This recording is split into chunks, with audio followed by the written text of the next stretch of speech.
Jupiter Jim's marketing team. And before we get started, I would like to suggest that you, if you want to get this free book, and if you would like to get the video tutorials that I create the next day after I create them immediately into your email inbox, why don't you just put your name here, add your email address there, and then you will subscribe to my blog and you'll get all this stuff for free. Right now I do about 1 or 2 blog posts per week. And you will also get a SEO manual, a blog report, SEO videos, all kinds of cool stuff. Okay, I'm going to look at this blog post right here. It's called I Got 50,000 Video Views on My YouTube Channel. This is within an H1 tag. So this video, obviously, I'm going to teach you about H1, H2, and H3 tags and why we use them in the blog posts. I'm going to scroll down. You can see why I create, that's an H2 tag. This is also an H2 tag, and that's right here is an H2 tag. And if nothing else, you can see it breaks the text up and makes it easier to read. It also helps you with your SEO for your blog post. Now what I'm going to do is click on this tab right here. This brings me to my demonstration blog, and I'm just going to show you 3 posts that are exactly the same with and without the H2 tags. Okay, so you've got this post, having fun and recreation in Florida, test O, and you can see that all the text is in Latin, but you can see it's a little all jammed together and it's a little harder to read even if it was in English. So I'm going to scroll up and show you the exact same post. We have some divisions here all about Miami and learn about fishing there and some things that's still a little hard to read because there's just so much text there. People don't really like to read on the internet, they just like to skim.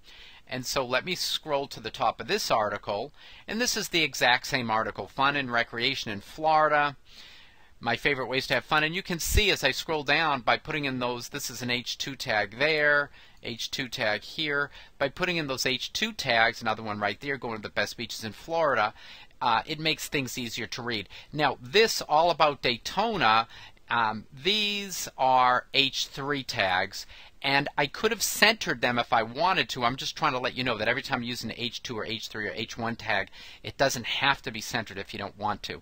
Okay, now I'm going to click here, and this is going to take us to the dashboard of the demonstration blog, and I'm going to show you how to add the proper way to add the H2 and the H3 tags. Now, here you can see in the Florida test, fun and recreation, test 1.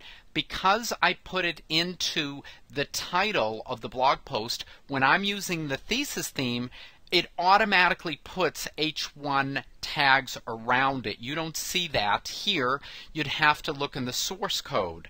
If you're using another theme, you should write the developer and find out if the theme automatically puts H1 tags around the title of the blog post, or you can just look in the source code of the web page, the blog page, and see. And there are different tools you can use to look at the source code, and I'll explain that more in my blog post that will accompany this video.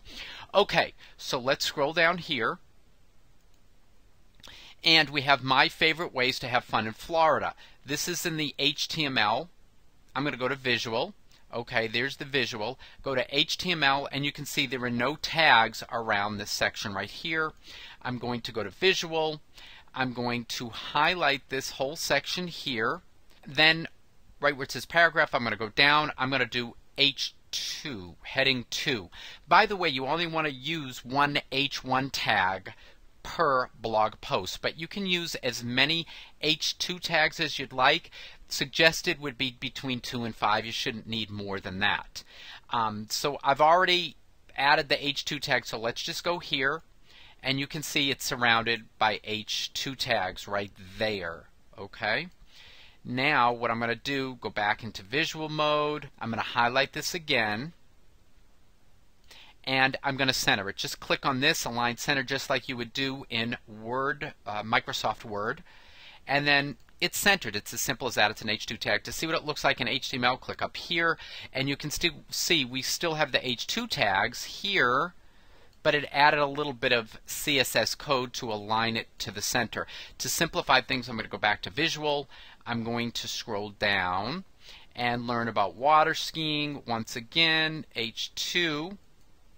Click here to center. Click in the white space to deselect.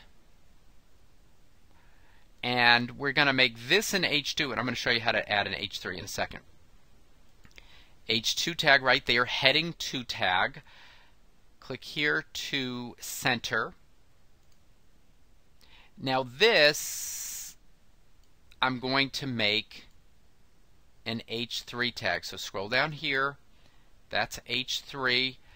If I want to center it, I click up here. I don't want to center it, so I just put it back there and it aligns it to the left again. Same thing, all about Miami Beach. Go down here, H3 tag, and all about Juno Beach, which is right next to Jupiter. Go down here, we're going to scroll down, we're going to pick H3. If you wanted to do, now, let me just update that. Okay, we're going to go back to the demonstration blog, and this is test 2. We just changed test 1. So Fun and Recreation in Florida test 1, you can see that none of this stuff is highlighted, so I'm going to hit the refresh button. Okay, and it looks beautiful now. It's really easy to read. Something you might want to do is you've got keywords, which for me would be recreation in Florida, and the H1 tag. This is the title of the blog post. And the H2 tags, you can still use some of the keywords like Florida or fun, and then add some other keywords in there if you like. Make it easy to read, and that helps out your search engine optimization. Going to the best beaches in Florida, I guess I forgot to put an H2 tag there. No big deal. You can just go back and do that. And these are the H3 tags. So H3 would be like subcategories. You can see this is an H2 beaches, and these are all 3 different beaches. You can do the same thing if you need to use H4, H5, H6. And it's about as simple as that. Using H2 tags makes your blog posts easier to read. It helps in the search engines because text that is in between H2 tags carries more weight. So when the Google robots, the Google crawlers, are crawling your blog post, they're going to add more emphasis and more weight to any words and keywords found in between H2 tags, H1 tags, H3 tags. So you want to kind of use keywords there without stuffing them with keywords and still make it natural and easy to read. And that's basically all there is to it. If you liked it, please click